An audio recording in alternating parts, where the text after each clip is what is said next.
Aquí ahora encuentra tu calma. Respira lento, aquieta tu alma. Despierta tus sentidos a la quietud. Es la promesa de una nueva plenitud. Bienvenido al Club de la Hora. Bienvenido al Club de la Hora. Imaginemos por un momento que doblar la ropa o simplemente sentir el agua fría mientras se lavan los platos sucios en la cocina puede ser un acto tan profundo y transformador como, como emprender un retiro de silencio de un mes entero en las montañas del Himalaya.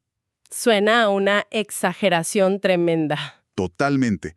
Suena a locura, lo sé, pero justo hoy vamos a sumergirnos en un análisis a fondo para descubrir precisamente cómo encontrar una paz absoluta sin tener que huir jamás de la ciudad. Y es un contraste fascinante, fíjate, porque el imaginario colectivo nos ha vendido esta idea muy romántica de que la espiritualidad y la serenidad son, digamos, entidades sumamente frágiles. Ajá, como si se rompieran con cualquier cosa. Exacto, como si solo pudieran existir allá afuera, en santuarios inmaculados, completamente aisladas del tráfico de la avenida principal, o no sé, del ruido de la construcción de al lado o de la avalancha incesante de correos electrónicos.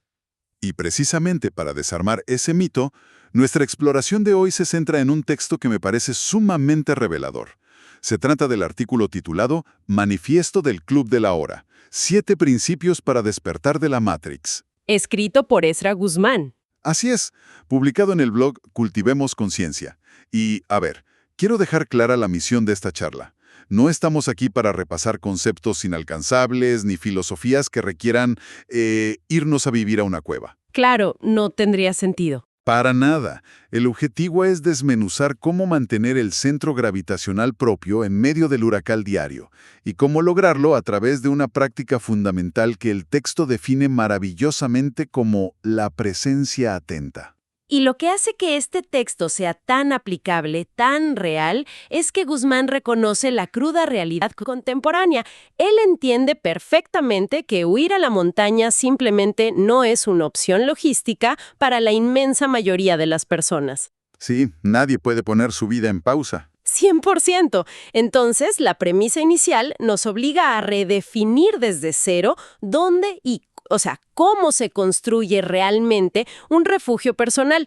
Y para ilustrarlo, el autor utiliza una serie de arquetipos visuales muy interesantes. Me encantan esos arquetipos. Son geniales. Nos presenta, por ejemplo, la idea de la paz portátil, que está encarnada en la figura de Kai, un niño de pelo verde. A ver, me quiero detener justo ahí, porque el concepto de paz portátil suena increíble en papel, suena muy poético, pero yo quiero llevarlo a la práctica. Te escucho. Entiendo la poesía de la idea, de verdad. Sin embargo, un monasterio está arquitectónicamente diseñado para el silencio, los muros, el entorno. Pero un vagón de metro en hora pico, o estar atrapado en el tráfico, es un escenario de ruido, de estrés, de fricción constante. Totalmente hostil. Exacto. Entonces, ¿cómo se supone que alguien hace esa transición para encontrar paz en un entorno tan hostil sin salir corriendo? Esa es la pregunta clave. Y la respuesta radica en comprender cómo funciona nuestra atención. El principio de Kaizen nos enseña que el monasterio moderno no requiere muros de piedra milenaria. Un monasterio contemporáneo puede ser perfectamente un par de audífonos mientras se camina por una estación abarrotada. O sea, el aislamiento es interno. Exactamente. Porque desde una perspectiva puramente psicológica, la paz no depende de las condiciones acústicas o visuales del entorno. Depende única y exclusivamente de dónde anclamos nuestra conciencia. Claro. El caos externo solo nos abruma cuando permitimos que nuestra atención se fragmente en 1000 direcciones distintas. Al enfocar la atención deliberadamente en un solo punto, digamos, en el ritmo de la propia respiración o en la música de esos audífonos, el ruido del metro pasa a ser un simple telón de fondo. Fíjate que eso me hace pensar en una analogía. Es como si esta presencia atenta funcionara como un traje atmosférico personal. A ver, cuéntame más de eso. Imagina que caminamos por un planeta con una atmósfera sumamente tóxica. llena de demandas, prisas, ruido, estrés. Y la trampa más grande en la que caemos es vivir conteniendo la respiración, cruzando los dedos para que las condiciones ambientales mejoren mágicamente y, entonces sí, poder quitarnos el casco y respirar tranquilos. ¡Qué buena imagen! Y nunca pasa. Nunca pasa. Pero lo que esto sugiere, lo que dice Kai, es que uno puede fabricar su propio oxígeno en pleno movimiento, sin importar para nada el clima exterior. Me parece una metáfora sumamente precisa. Y fíjate, para fabricar ese oxígeno de manera continua, el manifiesto nos introduce a otro arquetipo fundamental, Ren. El joven con barba. Así es, Ren, un joven con barba que representa la simpleza de lo sagrado. Y él propone algo verdaderamente radical. Propone eliminar por completo el concepto de los momentos basura de nuestra vida diaria. Y esos momentos basura que todos conocemos también. Demasiado bien. Son esos lapsos del día que consideramos, digamos, meros trámites. Obstáculos aburridos y molestos que se interponen entre un evento importante y el siguiente. El trayecto a la oficina, lavar los platos, esperar en la fila del banco. Sí, los queremos adelantar rápido. Exacto. Pero aquí quiero jugar un poco al abogado del diablo, porque, seamos brutalmente honestos, lavar los platos es una tarea doméstica tediosa. ¿Cómo es que enfocarme en el agua con jabón me va a salvar de la ansiedad que siento por una fecha límite en el trabajo que me está respirando en el cuello? Es una objeción muy válida, y es la duda de muchos. Para entender el cómo, tenemos que observar la mecánica del cerebro humano. Ajá. Evolutivamente, nuestro cerebro es una máquina diseñada para anticipar amenazas. Constantemente proyecta escenarios futuros para mantenernos a salvo. Entonces, cuando estamos lavando los platos en piloto automático, físicamente estamos en la cocina, sí, pero mentalmente estamos en la oficina del jefe discutiendo esa fecha límite. Claro, el cuerpo está ahí, pero la mente está peleando. Exactamente, y esa proyección es lo que genera la respuesta física del estrés, el cortisol, la taquicardia. Lo que propone Ren no es que el agua con jabón tenga propiedades mágicas. Sería muy fácil si las tuviera. Sería increíble, pero no. La clave es que al prestar atención absoluta a la temperatura del agua, al sonido de la esponja y al peso del plato, le estamos cortando el suministro de energía a esa maquinaria de proyección mental. O sea, estamos interrumpiendo el circuito. Interrumpimos el cortocircuito del estrés anclando el sistema nervioso en la información sensorial del presente. Así, la tarea ordinaria se vuelve verdaderamente sagrada porque nos devuelve a la realidad, a lo que está pasando ahorita. Qué interesante. O sea, el acto mismo se vuelve el fin, no un simple puente incómodo hacia el futuro. Se desmitifica el altar religioso lejano para volver sagrada la propia cocina de la casa. Totalmente. Pero a ver, digamos que logro aplicar esto. Estoy lavando el plato con una presencia atenta total, sintiendo el agua, la temperatura. El ruido mental del trabajo por fin se apaga. Y de pronto, se hace el silencio. Ajá, el famoso silencio. Y si resulta que tuve un día emocionalmente devastador, lo que emerge en ese silencio no es una paz iluminada con coros celestiales. ¡Para nada! ¿Es tristeza pura o es frustración o es miedo? Quedarse a solas con eso, sin las distracciones del día, suena genuinamente aterrador. Y ese es precisamente el punto de inflexión donde muchísima gente abandona la práctica. Huyen. Salen corriendo a buscar el celular. Sí, porque el ruido externo y la prisa constante a menudo funcionan como un mecanismo de defensa espectacular para no sentir el clima interno. Nos anestesian. Claro, el ruido nos protege. Exacto. Y por eso, el texto de Guzmán no nos deja solos en ese silencio abrumador. Nos presenta a Mara, ilustrada como una niña de trenza roja. El principio de Mara me parece fascinante. Es un principio directo y muy desafiante. Dice básicamente que sentir es de valientes. Una vez que cesa la actividad frenética de la mente, las emociones crudas inevitablemente salen a la superficie. Mara nos exige abordar esta vulnerabilidad de manera totalmente frontal, sin filtros. Sin esquivar el golpe. Exacto. Si hay lluvia interna, hay que mojarse. Si hay tristeza, se le abraza sin intentar maquillarla ni cambiarla por una sonrisa falsa. Y justo aquí es donde siento la necesidad de hacer una reflexión crítica, sobre el mundo en el que vivimos hoy en día, pero que tengo la firme convicción de que la industria moderna del bienestar, toda esta comercialización masiva de la salud mental, nos ha vendido una idea profundamente dañina. Sí, un positivismo muy tóxico. Totalmente. Nos ha convencido de que emociones como la tristeza, la frustración o el simple dolor son una especie de error de sistema. Como una falla que hay que reparar. Exacto, como si fueran un virus informático en nuestra programación que debe ser purgado de inmediato. Y nos venden productos o terapias de 5 minutos o nos bombardean con frases motivacionales vacías en redes sociales para arreglarnos. Es agotador. Es un mandato social brutal. Nos exige estar eternamente bien, siempre positivos y sobre todo implacablemente productivos. 100% de acuerdo. Hemos patologizado emociones que son simplemente inherentes a la condición humana. Sentir dolor es humano. Es lo más humano que hay. Y esto plantea una pregunta crucial sobre nuestra definición moderna de resiliencia. La crítica velada en el texto es muy fuerte hacia esa anestesia emocional colectiva. La verdadera fortaleza psicológica no radica en construir un muro de contención de concreto sólido que sea incapaz de sentir. Porque ese muro al final se cuartea. Se derrumba.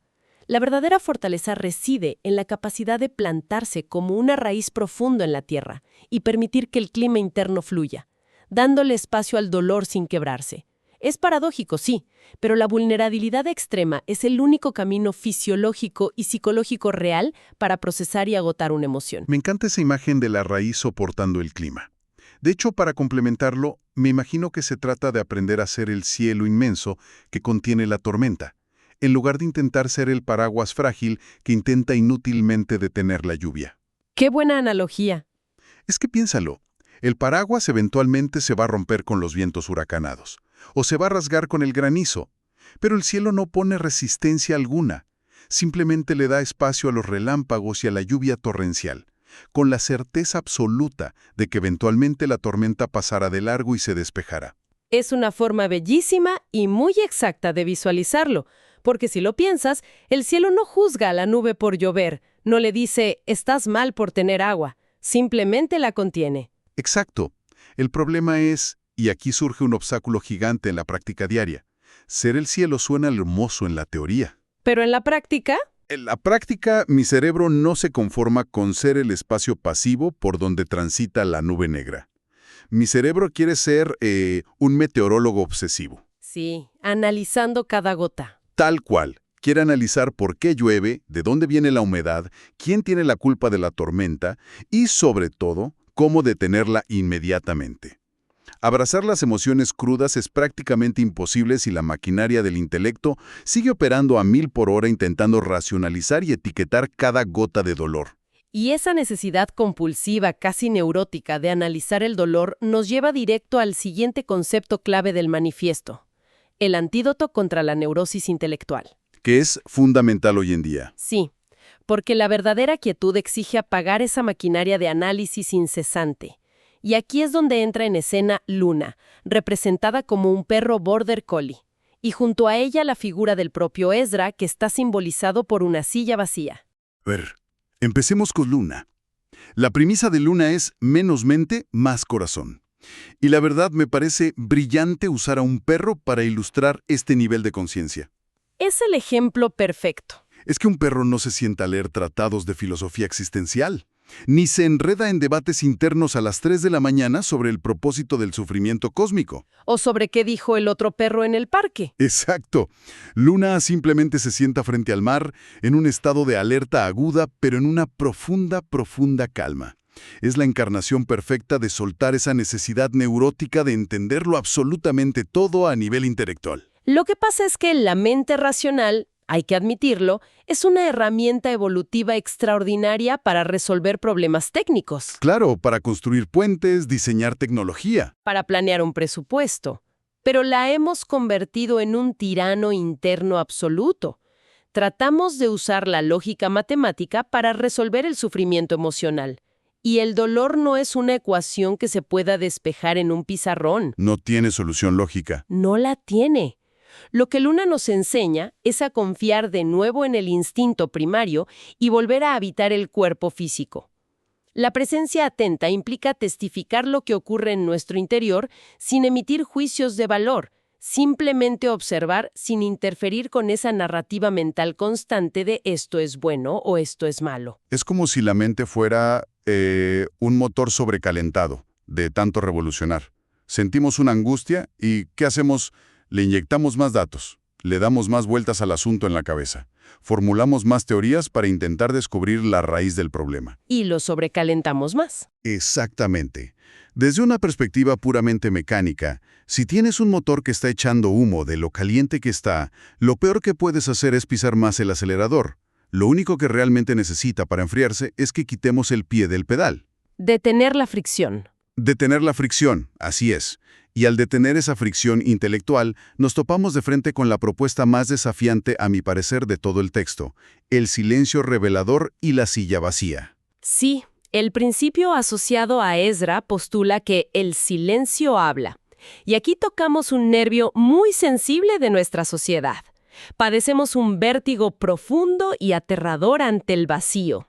Le tenemos pavor a la nada. Aterrorizados por el silencio, lo que hacemos es rellenar cada fracción de segundo disponible con estímulos externos.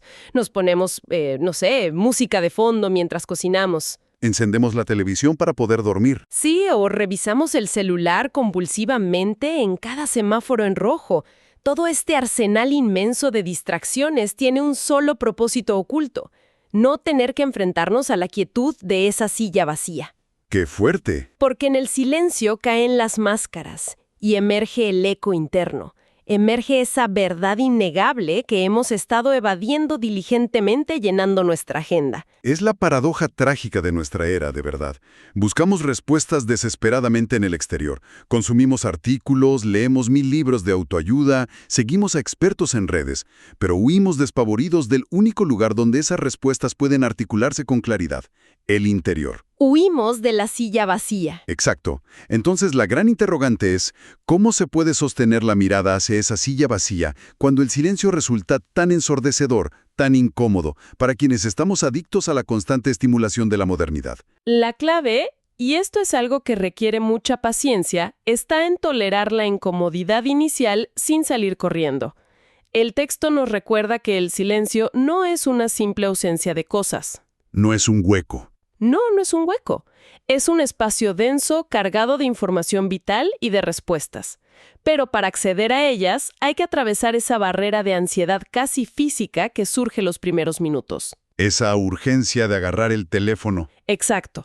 Cuando finalmente logramos apagar el motor sobrecalentado del que hablabas, cuando conectamos con la quietud instintiva de Luna y soportamos estar frente a la silla vacía de Ezra, ocurre un cambio tectónico en nuestra percepción. Se acomoda todo. Sí, y se viene abajo en la ilusión más persistente y agotadora que nos mantiene atrapados en la famosa Matrix. ¿Te refieres a la gigantesca y omnipresente ilusión del tiempo? Así es. Y con esto entramos a diseccionar la arquitectura misma del estrés y al desmantelamiento de la prisa. El manifiesto aborda lo que llama el principio del tiempo y lo ilustra con una imagen visual muy poderosa: una torre de piedras asimétricas puestas una sobre otra en un equilibrio precario pero perfecto frente a las olas del mar. Es una imagen hermosa. Y la afirmación central de este principio es demoledora en su simplicidad. La prisa es en realidad un espejismo. Totalmente. Es una exploración brillante de cómo estructuramos nuestro propio sufrimiento. Porque, a ver, si lo analizamos con detenimiento, la ansiedad es, por definición absoluta, una propiedad exclusiva del futuro. De lo que no ha pasado. Exacto. Es el miedo crónico a un escenario que aún no ocurre y que, seamos sinceros, probablemente jamás ocurrirá. 90% de las veces no pasa. Nunca pasa. Por el otro extremo, la culpa, el arrepentimiento y el resentimiento son habitantes perpetuos del pasado. El detalle fundamental aquí es que ninguno de esos dos tiempos verbales tiene existencia material alguna. Son fantasmas. Son construcciones hechas de recuerdos imprecisos o de imaginación desbocada. El único escenario real, el único lugar en todo el universo donde existe fricción, donde hay gravedad, donde hay tacto, es el ahorita. Y esto me hace pensar profundamente en cómo diagnosticamos de manera errónea nuestro propio cansancio. A ver, Nos quejamos todos los días. No me alcanzan las horas del reloj, el mundo va demasiado rápido, siempre voy tarde a todo. Pero, a ver, ¿y si la prisa no es realmente un problema de logística y gestión de tiempo? entonces, ¿qué es? ¿Qué tal si la prisa es, en su raíz más profunda, el síntoma crónico de no querer estar en el lugar exacto donde los pies están pisando en este preciso momento? ¡Wow! Eso es fuerte. Es que es un rechazo visceral y constante al presente. Queremos estar siempre en el siguiente hito. En la próxima gran meta, ya quiero que sea viernes, ya quiero estar de vacaciones, ya quiero que me asciendan. Y en ese proceso de constante aceleración, nos perdemos la vida entera. Nos perdemos el único momento donde ocurre la vida. Y si conectamos este rechazo al presente con las estructuras del mundo actual, con esa Matrix que menciona el autor, nos damos cuenta de algo muy oscuro. El sistema económico y social requiere, de hecho necesita, que vivamos inmersos en esa prisa, Claro, les conviene. perpetuamente ansioso por lo que le falta obtener en el futuro o sumamente insatisfecho por lo que hizo en el pasado, es un individuo altamente maleable. Es el consumidor perfecto. Es el consumidor ideal, siempre en busca de la siguiente solución empaquetada que le promete la paz que no encuentra. Regresar a la hora, encontrar el balance en ese punto de contacto minúsculo y perfecto, como las piedras en la playa de la ilustración, es despertar de esa trampa. Es salir de la rueda de hámster. Exactamente. Es dejar de creer de una vez por todas que la vida verdadera, la que supuestamente sí vale la pena vivir, está escondida detrás de la próxima quincena o del próximo ascenso corporativo. Es un acto de profunda rebelión decidir anclarse en los propios pies, me parece. Pero, a ver, derribar todas estas ilusiones de golpe, ver el mecanismo interno con tanta claridad, puede resultar sumamente abrumador para cualquiera. Definitivamente. No es un proceso fácil. Porque si hago todo esto, si dejo de correr de repente y me siento en el silencio a enfrentar mi silla vacía, corro el grandísimo riesgo de sentirme terriblemente aislado, frente a un mundo que, allá fuera de mi ventana, sigue girando a 1000 por hora. Y es precisamente por eso que el séptimo y último principio del texto de Guzmán es tan vital para cerrar el círculo de toda esta enseñanza. Porque aporta una calidez humana que es indispensable. El principio se titula Caminamos juntos. ¡Qué bonito nombre! Sí, y el autor es muy honesto al respecto. Nos dice claramente, no existen mapas perfectos ni atajos mágicos para alcanzar y sostener este nivel de conciencia. Intentar mantener esta presencia atenta implica inevitablemente que vamos a tropezar infinidad de veces. Somos humanos, al final del día. Claro, vamos a volver a caer en las garras de la ansiedad de vez en cuando. Vamos a dejarnos llevar por la prisa en el tráfico y a tocar el claxon desesperados. Y vamos a tener que levantarnos al día siguiente, respirar profundo e intentar recuperar el centro. O sea, es una práctica, no un logro que se desbloquea ya. Exacto. Es un proceso continuo, no un destino final con una bandera a cuadros. Y aunque la experiencia del presente es por naturaleza profundamente individual e interna, el refugio emocional se sostiene de manera colectiva. Compartiendo el horizonte con los demás. De verdad, es un gran alivio admitir que no se nos exige la perfección estoica de un monje de piedra. ¿Qué peso nos quitamos de encima, verdad? Totalmente. Porque dependiendo del momento del día o de la semana, todos nosotros encarnamos diferentes fases de este manifiesto. Habrá mañanas maravillosas en las que seamos Kai, logrando una paz envidiable con nuestros audífonos en medio del caos del transporte público. Y sintiéndonos invencibles. Exacto. Pero habrá tardes, inevitablemente, en las que seamos Mara, sintiendo la crudeza de una pérdida, un fracaso, y llorando sin escondernos, vulnerables al máximo. Así es. Y habrá noches en las que, con suerte, seamos Ren, encontrando un fragmento de absoluta divinidad simplemente al barrer el piso de la cocina antes de dormir. Y nos necesitamos mutuamente. Necesitamos a nuestra manada para recordarnos el camino de vuelta a casa cuando la inercia aplastante del caos exterior nos arrastra. Exacto. Esa es la esencia de la humanidad compartida que propone el texto con tanta lucidez. No buscamos una iluminación inmaculada, lejana e intocable. Lo que buscamos es la honestidad brutal de estar verdaderamente presentes. De habitar el momento. De habitar nuestra propia piel, sí, con todas las fracturas, las dudas, las ansiedades y los pequeños aciertos cotidianos. Lo que ocurre al final es que al dejar de luchar de manera tan encarnizada contra nuestro propio clima interno y contra la realidad que nos rodea, la maravilla de simplemente existir aquí y ahora se despliega de manera muy natural en la compañía de otros. Bueno, para recapitular la magnitud de este recorrido, que ha sido fascinante. Comenzamos derribando por completo el mito de que se necesita un retiro espiritual carísimo en un lugar remoto para encontrar calma. El primer gran mito. Así es. Comprendimos, gracias a Kai, que el verdadero santuario viaja con nosotros, que la paz es portátil y depende enteramente de la dirección de nuestra atención. Y de ahí pasamos a la vulnerabilidad. Exacto. Exploramos con Mara la inmensa valentía que se requiere para sentir nuestras emociones sin filtros ni maquillajes, rechazando de tajo esa anestesia emocional impuesta por la sociedad que nos exige estar bien y productivos todo el tiempo. Un imperativo social agotador. Luego vimos la necesidad urgente de apagar el motor sobrecalentado de la neurosis intelectual, de volver al instinto del cuerpo con luna, atreviéndonos a tolerar el vértigo que da el silencio frente a la silla vacía de Ezra, para por fin poder escuchar nuestra propia verdad. Y el golpe final. El golpe final. Anclamos todo esto en el desmantelamiento de la prisa, entendiendo que el tiempo es una ilusión, que el presente es el único escenario real donde la vida transcurre, y que este esfuerzo es nuestro refugio compartido como manada. Ha sido un viaje revelador, desde la acción más solitaria y microscópica de la mente hasta la comunión más abierta y honesta con el mundo. Nos demuestra que esta filosofía, la presencia atenta, no es un mero adorno intelectual para sonar interesante en una cena, ni un lujo de fin de semana. Es vital. Es una herramienta de supervivencia indispensable para florecer, no solo sobrevivir, sino florecer en medio de la fricción y la adversidad de la vida cotidiana moderna. Y creo que todo este análisis nos deja con una reflexión final sumamente poderosa. Una idea, para que quienes nos escuchan la dejen germinar en su mente mientras retoman sus actividades, ya sea que vayan conduciendo de regreso a casa o tal vez mientras lavan esos platos sucios de la cena que mencionábamos al principio. Me parece el momento perfecto para reflexionar. Fíjate en esto.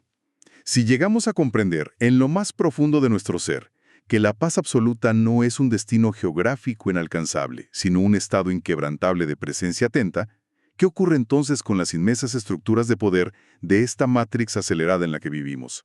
Se tambalean. Se tambalean.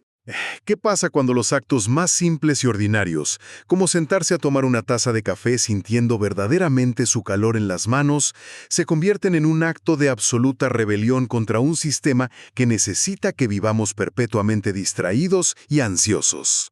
Es un jaque mate al sistema. Es que quizás el caos exterior, el ruido de la construcción, el tráfico de la ciudad y las exigencias del reloj nunca vayan a cambiar. Pero en el instante exacto en que dejamos de luchar contra ellos, en el momento en que dejamos de esperar ese boleto de avión hacia una montaña lejana para, por fin, permitirnos respirar, el huracán pierde todo su poder de destrucción sobre nosotros. Completamente. Y de pronto nos damos cuenta de algo hermoso. La iluminación, la verdadera calma, nunca estuvo escondida en un valle recóndito en el fin del mundo. Siempre estuvo, de forma irrevocable, latiendo justo aquí entre nuestras propias manos. No dejes que esto se quede en pura teoría. Escanea el código que ves en pantalla o haz clic en el enlace de la descripción para unirte a nuestra comunidad de Cultivemos Conciencia. Ven a practicar en vivo en el Club de la Hora. Sal de la mente y entra en la presencia. Te espero dentro.